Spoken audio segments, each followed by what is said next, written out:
So Tehran should be evacuated immediately. The parting shot from the US President Donald Trump as he left early the G7 summit. As the conflict between Israel and Iran intensifies, Trump returning to Washington as he warned that Tehran needs to curb its nuclear program before it's too late.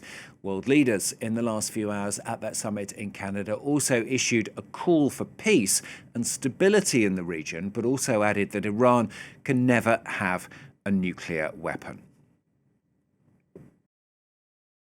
A statement on the Iran-Israel war seemed elusive for much of the day, even more so when we heard that U.S. President Donald Trump would be leaving the G7 summit prematurely. And then it seems like he changed his mind, staying with the other G7 nations and signing off on a statement which covers a wide range of topics, including recognizing Iran's role as the main regional instigator of terror and instability, recognizing Israel's right to defend itself, reaffirming the importance of protecting civilian life, and perhaps most importantly, calling for de-escalation in the Middle East, including a ceasefire in Gaza, something that even his predecessor, Joe Biden, had never done.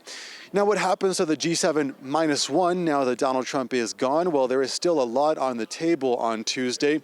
Tuesday is when the G7 welcomes those guest nations, including the leaders of Ukraine, Brazil, India, Australia, South Africa. Ukrainian President Volodymyr Zelenskyy will be meeting with NATO Secretary General Mark Rutte. There will be a working breakfast with a theme, a strong and sovereign Ukraine. Now, what happens to those 6 statements that were supposed to be signed off on at the end of the summit, those 6 topics that Canada had outlined before the summit began?